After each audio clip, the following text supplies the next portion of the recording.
Hola, ¿qué tal? ¿Cómo les va? Muy buenas noches. Bienvenidos al nuevo programa de Piramada News. Como todos los jueves, estamos aquí haciéndoles compañía a través de la pantalla de Canal 2 del PIN TV. Y comenzamos este primer bloque hablando con un amigo entrañable, amigo de hasta del barrio, porque somos de Valeria del Mar.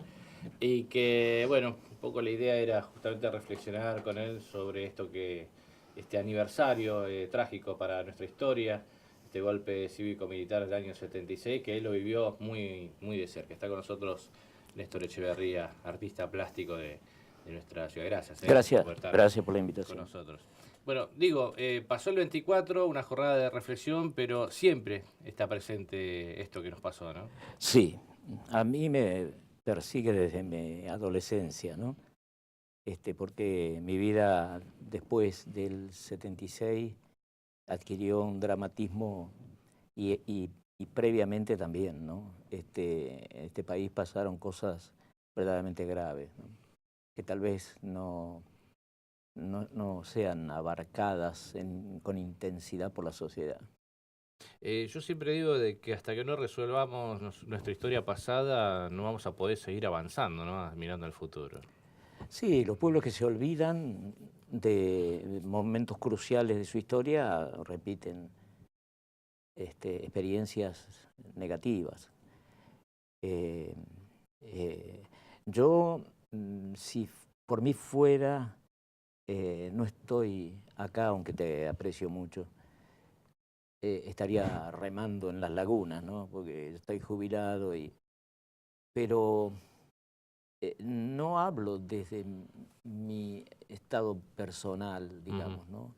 Me moviliza la memoria de mis compañeros, el sacrificio de mis compañeros, principalmente a partir de la experiencia de Rigoló, una fábrica de vidrio de Berazategui, que hubo una experiencia muy alta en el enfrentamiento social, ¿no?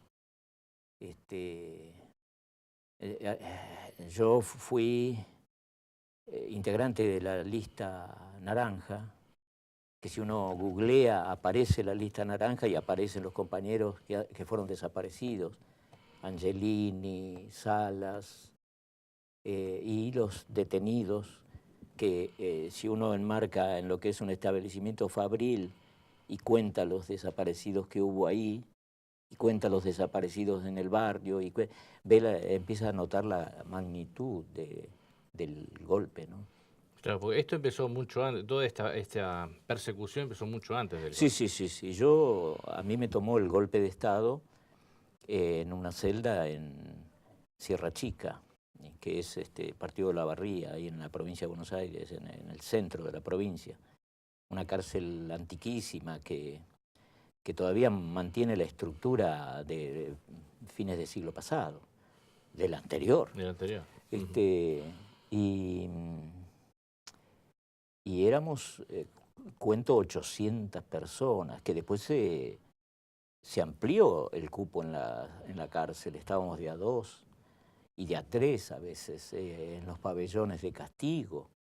Abarcaba desde el 7 hasta el 11 y el 12 era pabellón de castigo. Pero después se fue al 6 y al 5 con funcionarios del gobierno de Isabel, intelectuales de la revista Todo es Historia, que venían de La Rioja, gente de La Perla, de Córdoba, muy, muy estropeados, pobrecitos, y contando cosas terroríficas, ¿no? Y después, bueno, había dirigentes muy conocidos como Dante Gullo, Martín Guevara, el hermano del Che, y compañeros que desaparecieron desde la misma, los trasladaron desde la cárcel de Sierra Chica a la Unidad 9 de La Plata, porque había toda una relación así de cambiar figuritas. Y bueno, Dardo Cabo fue asesinado, o sea, lo que dijeron un enfrentamiento, pero en realidad era una matanza fría y sistematizada, ¿no? Degui, no recuerdo el nombre, me quedó un libro que me pasó Degui, de Manuel Gálvez sobre la vida de Irigoyen, que yo lo hacía radical, pero en estos días que vi gente que me visitó, decía que era del Partido Socialista de los Trabajadores, o un partido socialista de esa época. Un abogado con juicios laborales, con récord de juicios laborales ganados, defensor de obreros, así, de la zona de Zárate. Y bueno, estuve en la celda con Guillermo Huello Luro, un sacerdote jesuita, que era profesor de la Universidad de El Salvador, y hizo una experiencia en La Rioja con alumnos.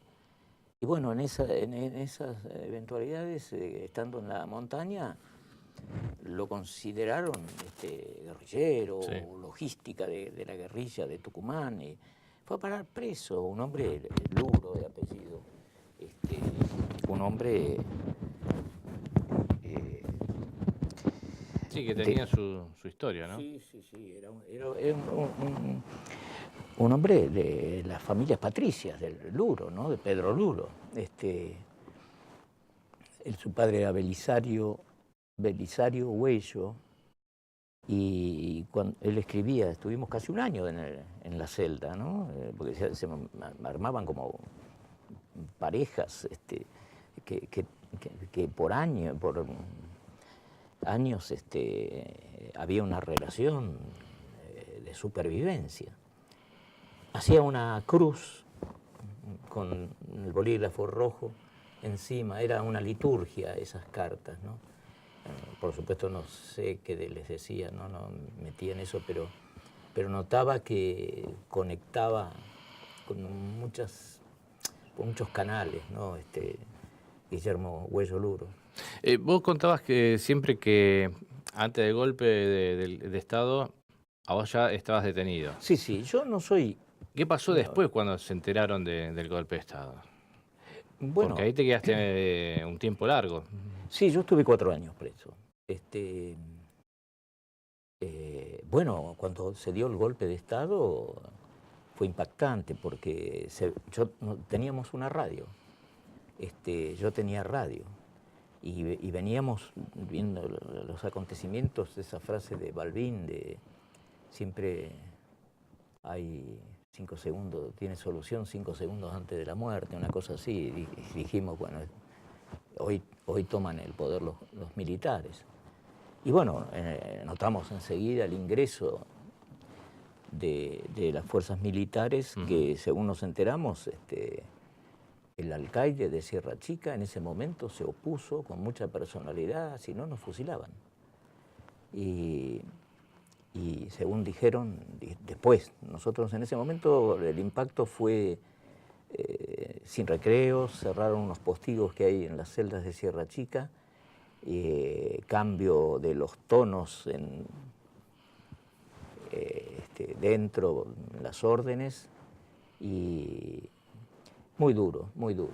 Sacaron gente que mataron, torturaron, golpearon.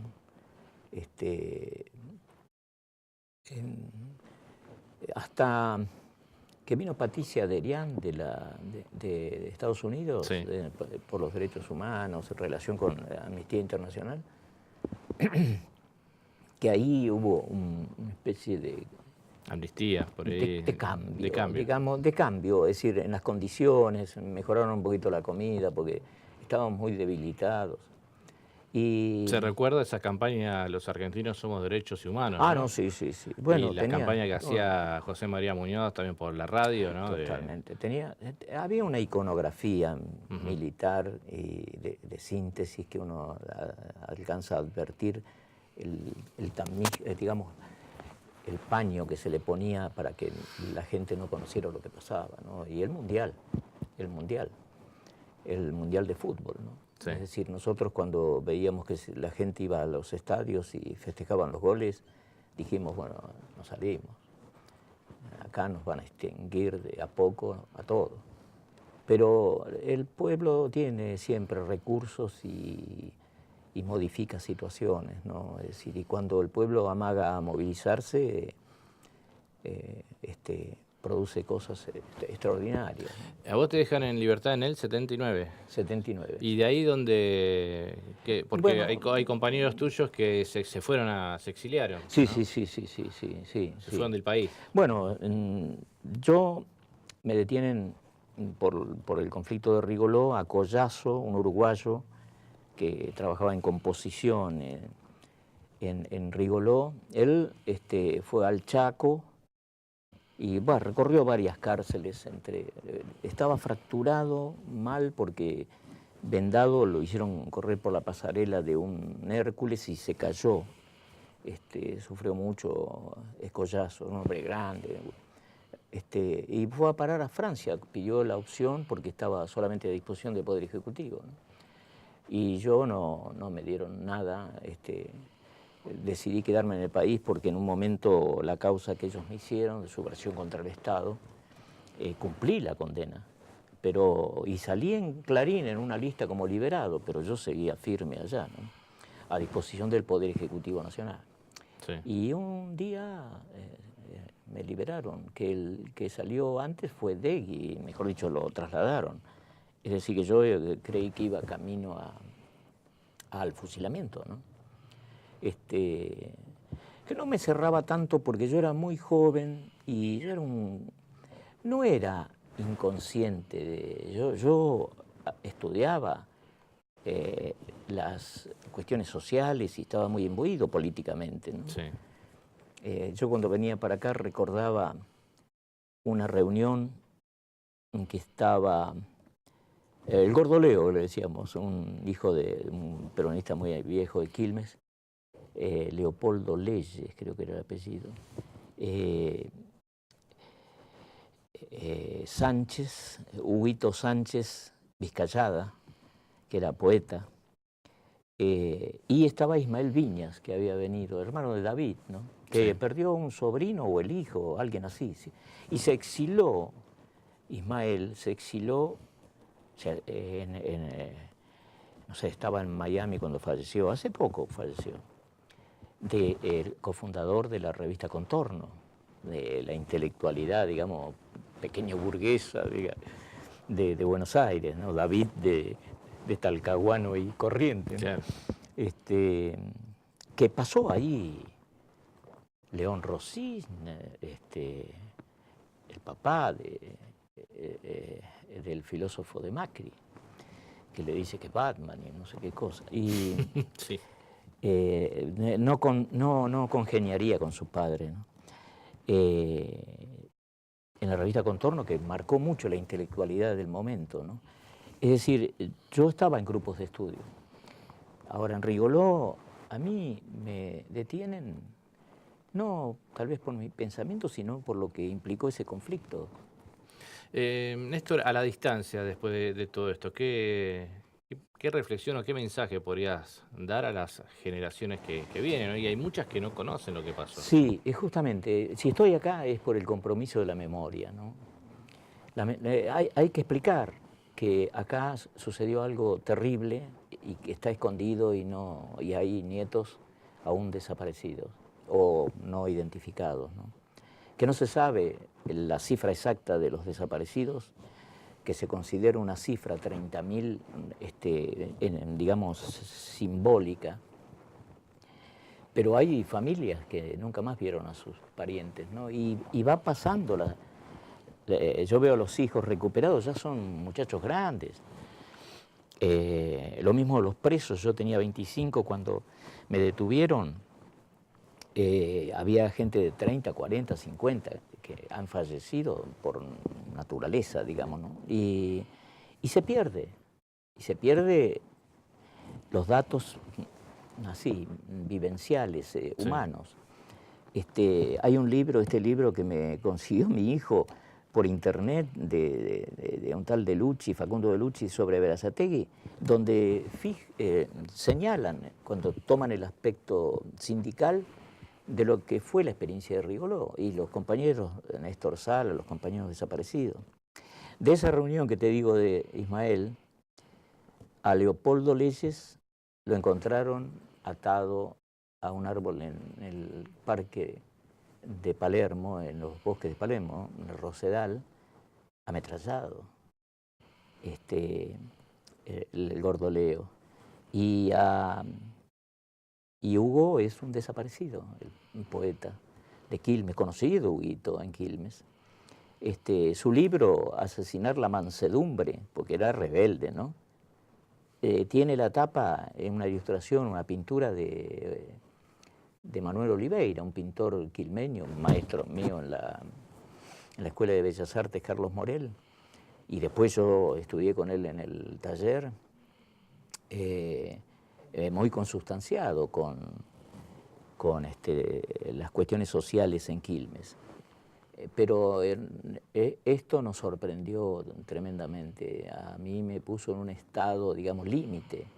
Yo salí muy averiado. Es decir, yo en este momento, 68 años, es como que empecé como a apartarme de las relaciones sociales, porque veo que después de ese enorme sacrificio, la gente vota sin conciencia plena de lo que vota.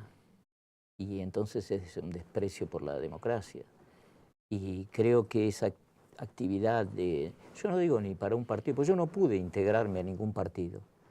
Estudié más el peronismo, que esa izquierda a la que yo pertenecía no lo entendía, como no lo entendió Rodolfo Walsh, ¿no? Es decir, Rodolfo Walsh recorrió todos los estamentos del peronismo, ¿no? Hasta ubicarse en un lugar y hace, bueno, la carta de Rodolfo Walsh, que todos la deberíamos leer, marca un momento de la historia argentina que no se nos puede pasar desapercibido, como lo que señala la composición de lo que fueron las Fuerzas Armadas. Entonces, tenemos que tomar conciencia y profundizar en nuestras relaciones para crecer como sociedad.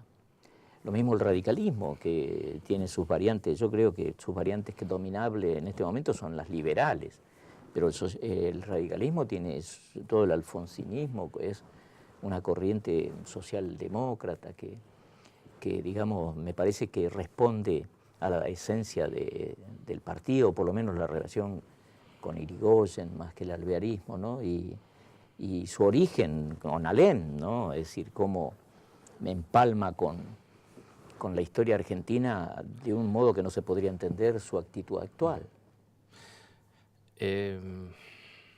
Son muchas las cosas que uno quisiera preguntarte, ¿viste? Pero no, se va el tiempo, se va. El tiempo qué belleza se esto, está yendo. Vos echás a correr la arena. Es silencioso, justamente. Sí, sí. Néstor, simplemente gracias. Te agradezco mucho. Un ratito con nosotros, acompañándonos y reflexionando sobre esto, esta fecha. Gracias por todo. Gracias, Sergio. Seguimos con más Pinamar News después de esta pausa.